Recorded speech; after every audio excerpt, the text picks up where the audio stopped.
What is mitosis.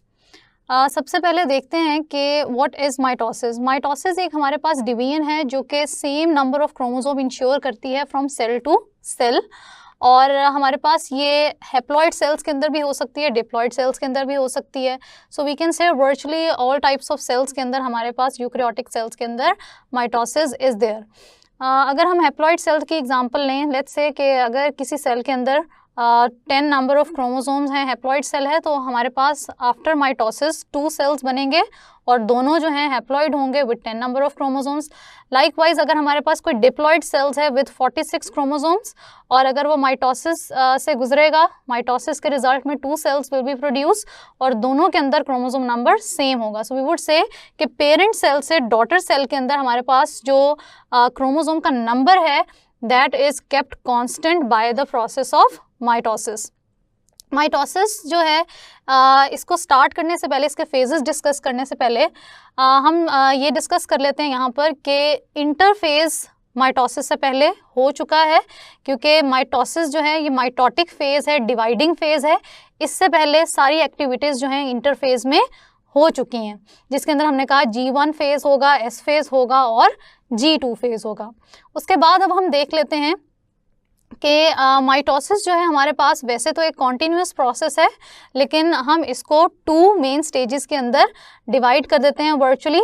The one is called as the karyokinesis which is the nuclear division. सबसे पहले nucleus divide करता है, and the second one is called as the cytokinesis, जिसके अंदर ultimately जब nuclear material 2 sales के अंदर distribute equally हो जाता है तो अल्टीमेटली सेल डिवाइड्स। देन हम कैरियोकाइनेसिस की फर्दर स्टेजेस को भी डिटेल से डिस्कस करेंगे। That includes prophase, metaphase, then we have anaphase and then telophase. अब एक एक करके हम इन स्टेजेस को डिटेल से डिस्कस करेंगे। उससे पहले हम डिस्कस कर लेंगे सर्टेन की terms which would be used during the lecture, तो हम उनको अभी से डिस्कस कर लेते हैं।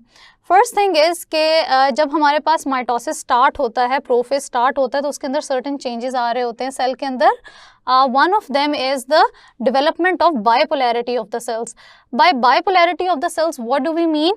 बाइपोलैरिटी का मतलब है कि हमारे पास जो इंटरफेज के अंदर जो सेंट्रियोल्स G2 फेज के दौरान रेप्लिकेट कर गए थे, with in the same centrosome present थे, अब वो सेपरेट होना शुरू हो गए हैं और वो ऑपोजिट पोल्स की तरफ मूव करना यहाँ पर स्टार्ट हो चुके हैं।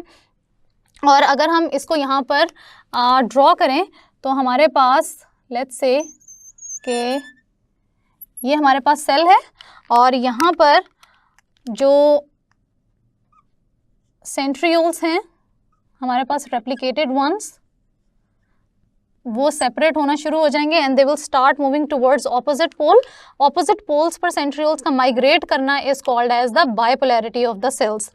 देन हमारे पास हर एक सेंट्रियोल का जो पेयर है it will give rise to the 3 sets of microtubules, और वो 3 सेट्स ऑफ जो हमारे पास माइक्रोट्यूब्यूल्स होते हैं they make up the mitotic apparatus. और उसकी कंपोजिशन क्या होगी? हमारे पास जो माइक्रोट्यूब्यूल्स यहाँ से ओरिजिनेट करेंगे उसकी कंपोजिशन के अंदर we have traces of RNA and tubulin protein. Mitotic apparatus हमने जैसे कि कहा कि 3 सेट्स उसके होते हैं, इसको हम फर्दर डिवाइड कर देते हैं into 2 categories. The first one are referred to be as the astral microtubules and the second one are called as the spindle microtubule. एक सेट हमारे पास astral microtubule का होता है और 2 सेट हमारे पास spindle microtubule के होते हैं। spindle microtubule के जो 2 सेट्स हैं वो हमारे पास कौन कौन से हैं? एक उसमें से आ जाते हैं polar microtubule और दूसरे हैं kinetochore microtubules। इनके फंक्शंस को डायग्रामेटिकली यहाँ देख लेते हैं। हमारे पास ये सेंट्रोसोम है, यहाँ से जो एस्ट्रल माइक्रोट्यूब्यूल्स ओरिजिनेट होंगे वो इस माइटोटिक एपरेटस को सेल के साथ दोनों साइड से अटैच करके फर्म पोजीशन के ऊपर उसको मेंटेन रखेंगे कि यहाँ से जब हमारे पास सेल डिवाइड कर रहा हो तो माइटोटिक एपरेटस मूव नहीं करे। इसके अलावा इस पेयर ऑफ सेंट्रियोल से हमारे पास काइनेटोकोर माइक्रोट्यूब्यूल्स ओरिजिनेट होंगे। These microtubules that we have just drawn over here, they are the astral microtubules. ये काइनेटोकोर माइक्रोट्यूब्यूल्स क्या कर रहे होंगे कि हमारे पास जो क्रोमोसोम का सेंट्रल पॉइंट है जहाँ पर काइनेटोकोर लोकेटेड होता है, उसके साथ ये इसको इस तरह से बाइंड करवाएंगे। तो यहाँ पर ये वाले जो माइक्रोट्यूब्यूल्स होंगे हमारे पास, they would be referred to be as kinetochore microtubules. और इसके अलावा हमारे पास माइक्रोट्यूब्यूल्स होंगे जो इंटरडिजिटेट इस एपरेटस के अबव और बिलो कर रहे होंगे, लाइक दिस। इंटरडिजिटेट का मतलब डिजिट्स आर द फिंगर्स और interdigitate means one between one and other. So अगर हमारे पास इस तरह से ये लोकेशन यहाँ पर प्रेजेंट होगी पोलर माइक्रोट्यूब्यूल्स की, लाइक दिस। और अगर हम इसका साइज देखें तो ओवरऑल जो हमारे पास माइटोटिक एपरेटस होता है इसका साइज न्यूक्लियस से भी बड़ा होता है। माइटोटिक एपरेटस को हम कंपेयर करते हैं अब प्लांट सेल के साथ भी। प्लांट सेल्स के अंदर अगर हम देखें तो प्लांट सेल्स के अंदर centrioles are not there, centrioles नहीं होते, बल्कि इसकी जगह पर हमारे पास स्पेसिफिक पोजीशंस प्रेजेंट होती हैं जिसको हम कहते हैं एनालॉगस रीजन्स हैं। वहाँ से ओरिजिनेट करता है माइटोटिक एपरेटस। जब वहाँ से ओरिजिनेट कर रहा है तो हमारे पास ये एस्ट्रल माइक्रोट्यूब्यूल्स वहाँ पर नहीं रिक्वायर्ड, क्योंकि ये सेंट्रियोल्स को होल्ड किए हुए एक पोजीशन पे, that they do not move while the cell divides. तो एस्ट्रल माइक्रोट्यूब्यूल्स जो हैं प्लांट्स के केस के अंदर दे आर एब्सेंट। सो हमारे पास प्लांट्स के केस के अंदर सिर्फ काइनेटोकोर या पोलर, जिसको हम माइक्रोट्यूब्यूल्स कहते हैं, they are present. So we can say कि हमारे पास प्लांट्स के अंदर only spindle microtubules are present. Now one by one we will discuss each stage of mitosis. सबसे पहले हम डिस्कस कर लेते हैं प्रोफेज को।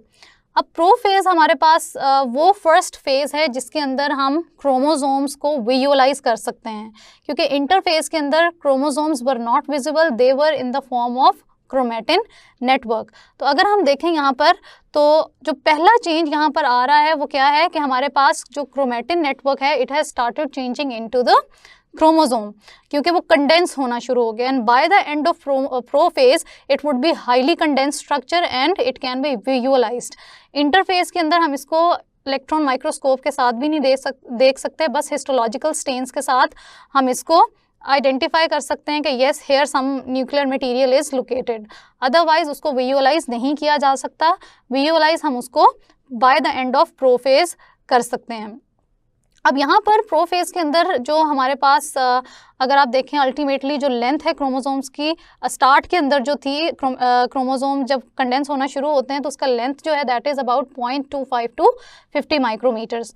प्रोफेज के अंदर कुछ चेंजेस को हम यहाँ पर नोट डाउन करेंगे कि वो कौन कौन से चेंजेस होंगे। सबसे पहले हमने देखा कि क्रोमेटिन नेटवर्क जो है वो क्रोमोसोम की फॉर्म में कंडेंस होना शुरू हो गया। सेकंड मेजर यहाँ पर जो चेंज आ रहा है वो ये होगा कि यहाँ पर हमारे पास न्यूक्लियर एनवलप जो है अल्टीमेटली वो डिसअपेयर हो जाएगा। सो वी वुड सी यहाँ पर कि न्यूक्लियर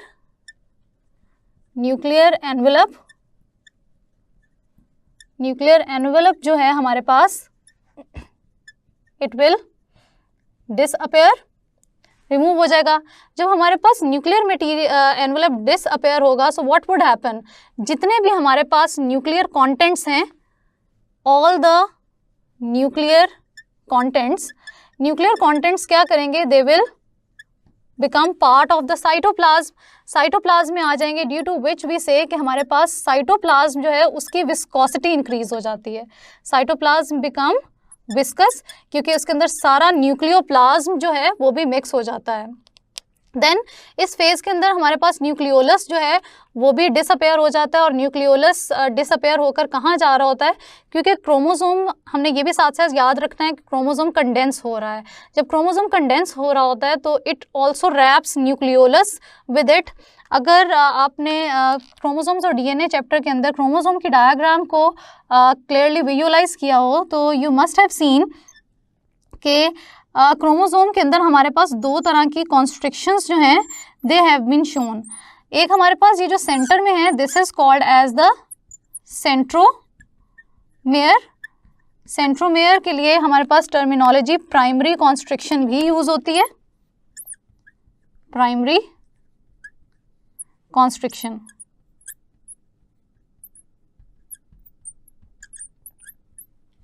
इस प्राइमरी कॉन्स्ट्रिक्शन के अलावा हमारे पास एक और कॉन्स्ट्रिक्शन होती है किसी एक आर्म पर located, that is called as the secondary constriction, या जिसको हम न्यूक्लियोलस ऑर्गेनाइजर भी कहते हैं। इसको अब न्यूक्लियोलस ऑर्गेनाइजर क्यों कहते हैं?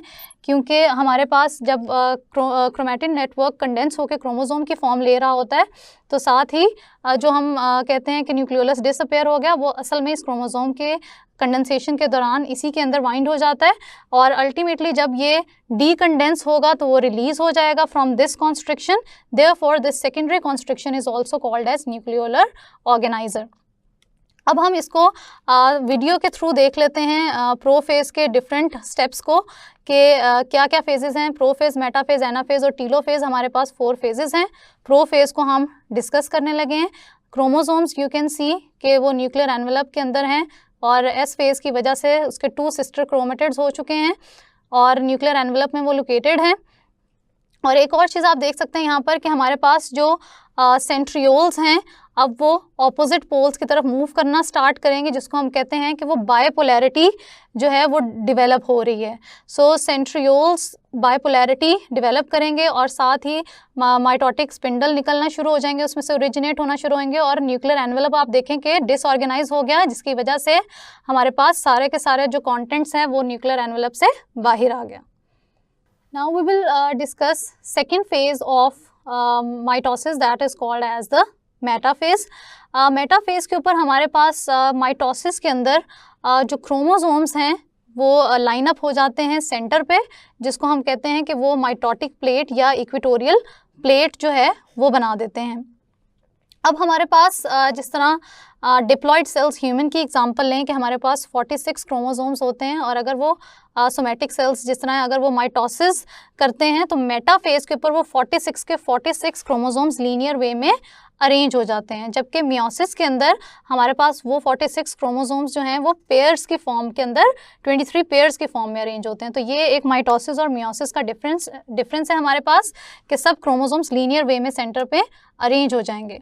इसके अलावा हमारे पास एक और यहाँ पर जो इम्पॉर्टेंट डिफरेंस है वो है काइनेटोकोर माइक्रोट्यूब्यूल्स की attachment with the kinetochore region of the centromere. अब हमने डिस्कस किया कि हमारे पास जो क्रोमोसोम्स के सेंटर में जो कॉन्स्ट्रिक्शन प्रेजेंट है this is called as the centromere, इसको हम सेंट्रोमेयर कह देंगे, या फिर इसके लिए टर्मिनोलॉजी हमारे पास जो यूज़ होती है that is primary constriction also. अब इस सेंट्रोमेयर रीजन के ऊपर हमारे पास specific proteins and specific nucleotide region would be located, that is called as the kinetochore. So यहाँ पर हमारे पास काइनेटोकोर जोन लोकेटेड होगा present on the centromere, this is called as the kinetochore.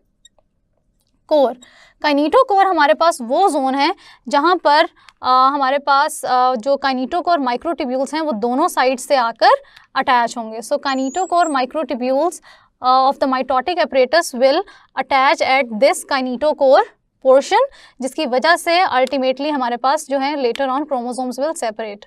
One more thing that we need to understand is कि हमारे पास mitotic phase वो phase होता है, वन ऑफ द फेज़ है जहाँ पर क्रोमोसोम की शेप को आइडेंटिफाई किया जाता है।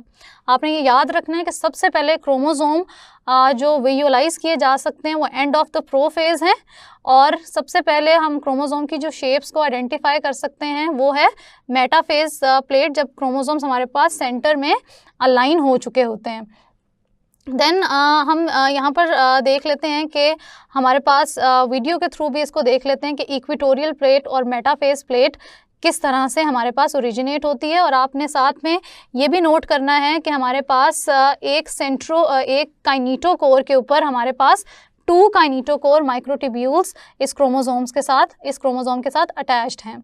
सो now let's see the video. You can visualise कि हमारे पास जो क्रोमोसोम्स हैं वो लीनियर वे में सेंटर में अरेंज हो चुके हैं and they are forming the metaphase plate. Again you can see कि हमारे पास जो क्रोमोसोम्स हैं they are aligning themselves in the center and they are making the central plate, metaphase plate or equatorial plate. Now let's discuss about the third phase of the mitosis, that is called as the anaphase.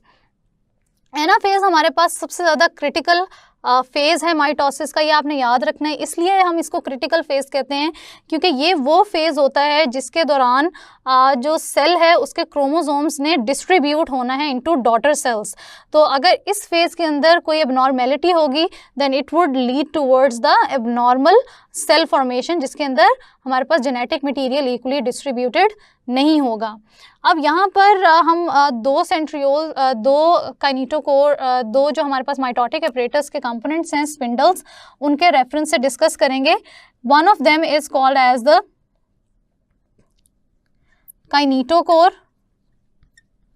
Kinetochore microtubules and second one are referred to be as polar microtubules. अगर हम देखते हैं हमारे पास जो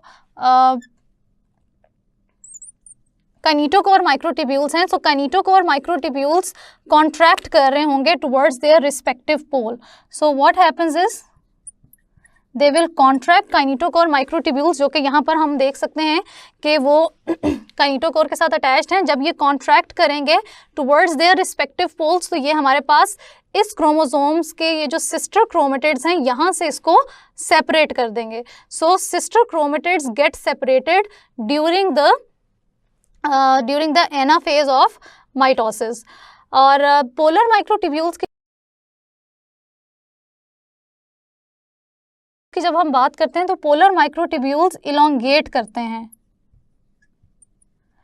polar microtubules इस तरह हमने देखा कि वो इंटरडिजिटेट कर रहे होते हैं above and below this linear arrangement of chromosomes, और वो क्या करेंगे व्हेन दे विल इलोंगेट, तो वो फर्दर सेल को लेंथन करेगा और फर्दर इन सिस्टर क्रोमेटिड्स के सेपरेशन को फैसिलिटेट हमारे पास कर रहा होगा।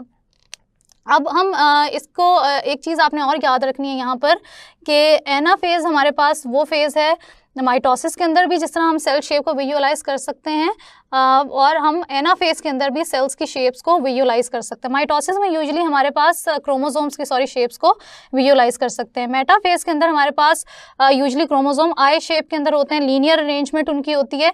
एनाफेज के अंदर अभी हम वीडियो में भी विजुअलाइज करेंगे कि सेंट्रोमेयर की लोकेशन की बेसिस के ऊपर हमारे पास क्रोमोसोम्स की डिफरेंट शेप्स हम देख सकते हैं। जिस तरह कि अगर हम देखें, अगर हम शेप्स ऑफ क्रोमोसोम्स को विजुअलाइज करें तो हमारे पास the first one is metacentric, second जिसके अंदर हमारे पास centromere is located in the centre of the chromosome. The second one is called as submetacentric. Submetacentric के केस में अगर हम देखेंगे तो हमारे पास जो सेंट्रोमेयर है वो थोड़ा सा हमारे पास ऊपर लोकेटेड होता है सेंटर जोन से। Then we have is the acrocentric. Acrocentric के अंदर हम अगर विजुअलाइज करेंगे तो हमारे पास बिल्कुल एंड से थोड़ा सा पहले centromere is located like this. और लास्ट पे हम डिस्कस कर लेते हैं टीलोसेंट्रिक। टीलोसेंट्रिक के केस में अगर हम क्रोमोसोम को विजुअलाइज करें तो यहाँ पर जो हमारे पास सेंट्रोमेयर की लोकेशन है वो बिल्कुल टर्मिनल है। अब हम देखते हैं कि जब इस तरह के क्रोमोसोम्स एनाफेज में से पास करते हैं तो उनके क्रोमोसोम्स की शेप्स हम किस तरह की विजुअलाइज कर सकते हैं after they pass through the anaphase. सबसे पहले मेटासेंट्रिक की बात करते हैं। तो मेटासेंट्रिक हमारे पास जब यहाँ पर काइनेटोकोर के साथ बेंड होकर ये मूव कर रहे होंगे तो इनकी शेप हमारे पास it becomes like this which is V shaped. Submetacentric भी हमारे पास जब इनके साथ काइनेटोकोर इनको अपने रिस्पेक्टिव पोल्स की तरफ पुल कर रहे होंगे तो इनकी शेप हमारे पास एल शेप फॉर्मेशन होगी लाइक दिस। हमारे पास एल शेप फॉर्मेशन हो जाएगी। अगर हम बात करें एक्रोसेंट्रिक की तो एक्रोसेंट्रिक हमारे पास जे शेप्ड हमारे पास क्रोमोसोम्स होते हैं at the time of the anaphase.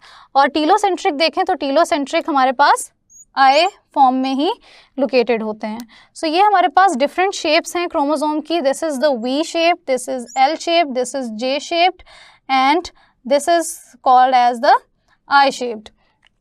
Now let's visualise it via the video कि किस तरह से हमारे पास जो है सेपरेट हो रहे होंगे रिस्पेक्टिव पोल्स की तरफ क्रोमोसोम्स सिस्टर क्रोमेटिड्स में से, और किस तरह से क्या क्या शेप्स हम विजुअलाइज कर सकते हैं। So now you can C in the diagram over here कि हमारे पास जो क्रोमोसोम्स हैं सिस्टर क्रोमेटिड्स हैं, they have separated from one another, और एक क्रोमोसोम के ऊपर हमारे पास 2 काइनेटोकोर्स जो हैं वो उसको अटैच हो रहे हैं, और हमारे पास due to different centromere location different shapes आ रही हैं ये जो हमारे पास हैं क्रोमोसोम्स की। So this is all about anaphase. Now let's talk about the 4th phase that is called as the telophase. Telophase हमारे पास वो फेज है जो कि एग्जैक्ट ऑपोजिट होता है to that of the prophase. जो चेंजेस हमने प्रोफेज में पढ़े एग्जैक्टली उसके ऑपोजिट चेंजेस हमारे पास टीलोफेज में। तो आपने ये याद रखना है, these 2 phases of mitosis are exact replica of one another. जिस तरह हमने प्रोफेज में पढ़ा कि क्रोमोसोम की क्रोमेटिन से क्रोमोसोम फॉर्मेशन हो रही थी, टीलोफेज में इसके ऑपोजिट हो रहा होगा। हमारे पास क्रोमोसोम वापस क्रोमेटिन फॉर्म के अंदर चेंज हो रहा होगा। न्यूक्लियोलस हमने कहा डिसअपेयर हो रहा था प्रोफेज में, टीलोफेज के अंदर रीअपेयर हो जाएगा। न्यूक्लियर एनवेलप हमारे पास डिसअपेयर हो गया था प्रोफेज में, टीलोफेज के अंदर it is going to reappear.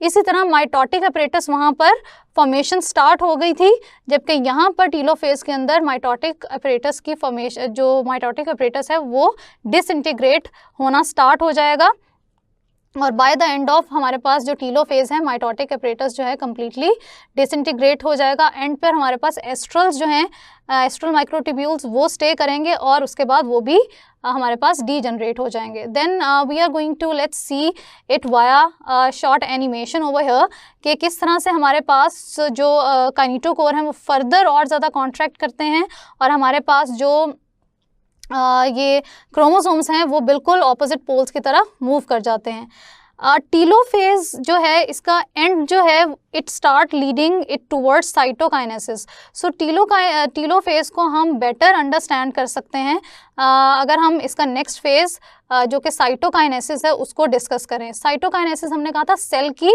Division होती है।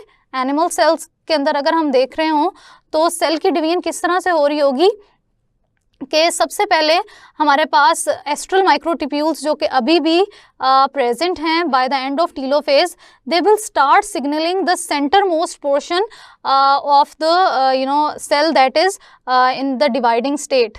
तो सेंटर मोस्ट स्टेज के ऊपर वो एस्ट्रल माइक्रोट्यूब्यूल्स सिग्नल्स भेजेंगे, और वहाँ के जो माइक्रोफिलामेंट्स हैं which are actin and myosin वो कॉन्स्ट्रिक्ट करना स्टार्ट कर देंगे, जिसकी वजह से हमारा पास सेल अगर आप देखें तो सेंटर में सेल के अंदर डिप्रेशन आ गया है।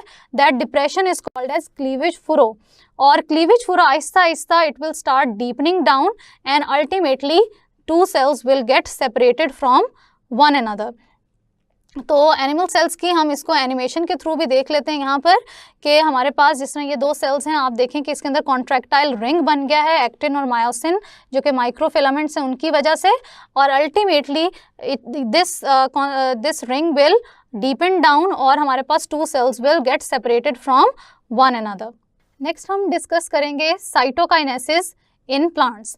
साइटोकाइनेसिस प्लांट्स के अंदर अगर हम देखें तो इसके कुछ डिफरेंसेस हैं from the cytokinesis that we have just studied in animals. पहला डिफरेंस अगर हम यहाँ पर देखें तो हमारे पास प्लांट्स के अंदर there are no centrioles. So plants के केस के अंदर नो सेंट्रियोल्स आर प्रेजेंट। जब सेंट्रियोल्स नहीं हैं तो यहाँ पर हमारे पास माइटोटिक अपरेटस जो है वो नहीं होगा, पर्टिकुलरली एस्ट्रल माइक्रोट्यूब्यूल्स यहाँ पर नहीं होता है। प्लांट्स के अंदर एक एनालॉगस रीजन होता है which is similar in function to centrioles but it is not centriole. उस रीजन से हमारे पास काइनेटोकोर और पोलर माइक्रोट्यूब्यूल्स ओरिजिनेट करते हैं बट एस्ट्रल नहीं करते। जब एस्ट्रल माइक्रोट्यूब्यूल्स यहाँ पर नहीं है, no centrioles, we would say no astral microtubules astral microtubules हमने देखा कि वो असल में सिग्नल कर रहे थे कॉन्ट्रैक्टाइल रिंग फॉर्मेशन के अंदर. So no astral microtubules, then we would say no contractile ring. यहाँ पर कोई भी हमारे पास कॉन्ट्रैक्टाइल रिंग जो है वो नहीं बन रहा होगा. इंस्टेड हमारे पास प्लांट्स के एनालॉगस रीजन में से जो है आप ये कह लें कि स्पिंडल और हमने कहा कि काइनेटोकोर माइक्रोट्यूब्यूल्स वो ओरिजिनेट हो गए. अब साइटोकाइनेसिस का मतलब सेल डिवाइड होना. सेल डिवाइड किस तरह होगा? प्लांट्स के अंदर जो स्ट्रक्चर डिवाइड करने में साइटोकाइनेसिस के अंदर हेल्प कर रहा होता है उसको हम बोलते हैं फ्रेगमोप्लास्ट. जिस तरह वहाँ हमने कॉन्ट्रैक्टाइल रिंग पढ़ा, प्लांट्स के केस में इट इज़ कॉल्ड एज फ्रेगमोप्लास्ट. और फ्रेगमोप्लास्ट की फॉर्मेशन के अंदर जो ऑर्गेनेली इन्वॉल्व होती है that is called as the Golgi complex. Golgi complex क्या कर रहा होता है कि वो वेजिकल्स बना रहा होता है. उस वेजिकल्स के अंदर हमारे पास प्रिकर्सर्स होते हैं सेल वॉल को सिंथेसाइज करने के, लाइक सेलुलोज एंड पेक्टिन. और वो गोल्जी वेजिकल्स क्या करते हैं कि if let's say this is the cell wall, this is the cell membrane. तो गोल्जी वेजिकल्स जो हैं वो मेटाफेज के दौरान प्रोड्यूस होना शुरू हो जाते हैं और टीलोफेज के अंदर दे स्टार्ट अरेंजिंग देमसेल्फ, जिसको इन द सेंटर, और इन वेजिकल्स को हम सेल प्लेट कह देते हैं. This is called as the cell plate. Cell plate late telophase के अंदर जो है फ्यूज़ हो जाएंगे इसके वेजिकल्स, और ultimately this cell plate after fusion it will result into the formation of the phragmoplast जो इन टू सेल्स को सेपरेट करती है. यहाँ पर आपने ये चीज़ याद रखनी है कि साइटोकाइनेसिस के लिए जो प्रेपरेशन है वो मेटाफेज में से ही स्टार्ट हो जाती है. जैसे मेटाफेज चल रहा होता है साथ साथ गोल्जी कॉम्प्लेक्स जो है वो वेजिकल्स रिलीज़ कर रहा होता है, और वो वेजिकल्स फिर अल्टीमेटली हमारे पास by the end of cytokinesis जो है फ्रेगमोप्लास्ट को बनाएंगे. प्लांट्स के केस के अंदर इसको हम एनिमेशन के थ्रू भी देख लेते हैं कि जिस तरह आप देख रहे हैं कि सेंटर के अंदर वेजिकल्स हैं जो अल्टीमेटली वहाँ पर एक्यूमुलेट होते जा रहे हैं, एंड आफ्टर एक्यूमुलेशन वो वहाँ पर अल्टीमेटली फ्यूज़ होंगे, और फ्यूज़ होने के बाद वो यहाँ पर एक सेल प्लेट फॉर्मेशन हुई, और अल्टीमेटली सेल जो है वो 2 सेल्स के अंदर स्प्लिट हो गया. So this is about the cytokinesis in plants. Now let's see certain differences between mitosis in the animal and plant cell.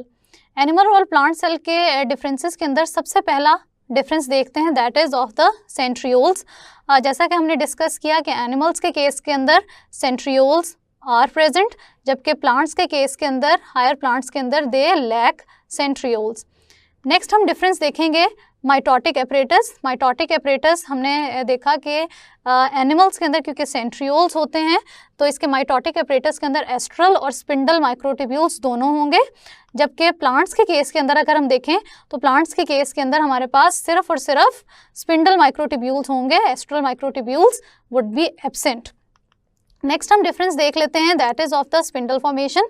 Spindle formation अगर हम देखें in the case of animal cells तो उसके अंदर हमारे पास सेंट्रियोल्स इन्वॉल्व हैं, जबकि plant cell के केस के अंदर अगर हम देखें तो स्पिंडल फॉर्मेशन के अंदर एनालॉगस रीजन है, a region that has function like that of the centriole.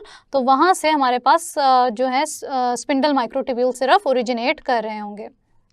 Next हम देखेंगे साइटोकाइनेसिस का डिफरेंस कि हमारे पास एनिमल सेल के अंदर हमने देखा कि कॉन्ट्रैक्टाइल रिंग सेंटर के अंदर फॉर्म हुआ, और कॉन्ट्रैक्टाइल रिंग की हेल्प से हमारे पास सेल जो है वो अल्टीमेटली डिवाइड हो गया.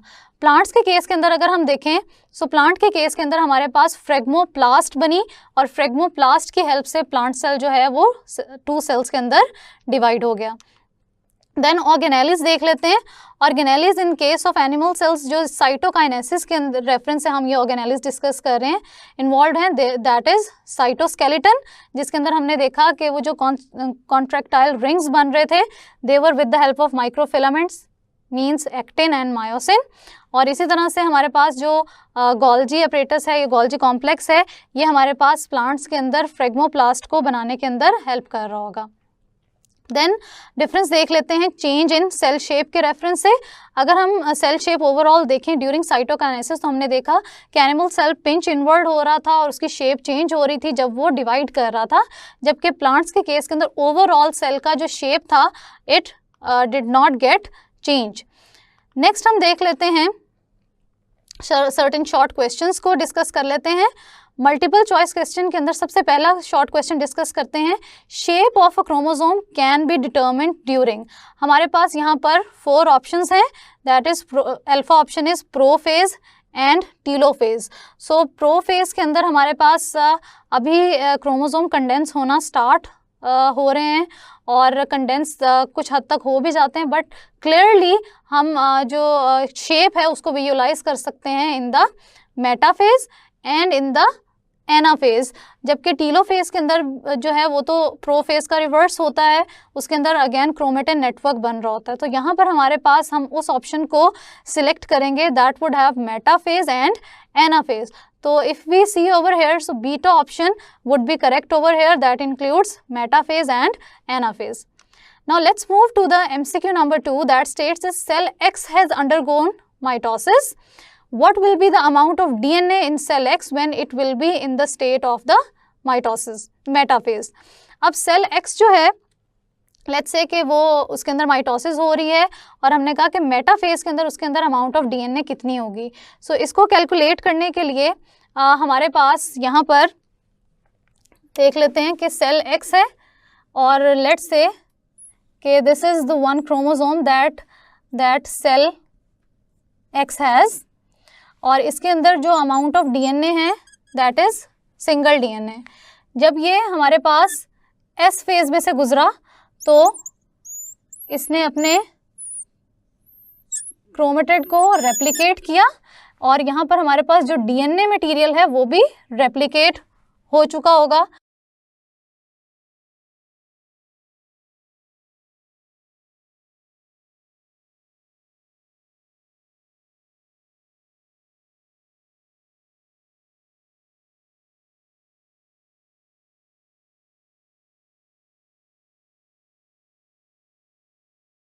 S फेज में से गुजरा तो इसने अपने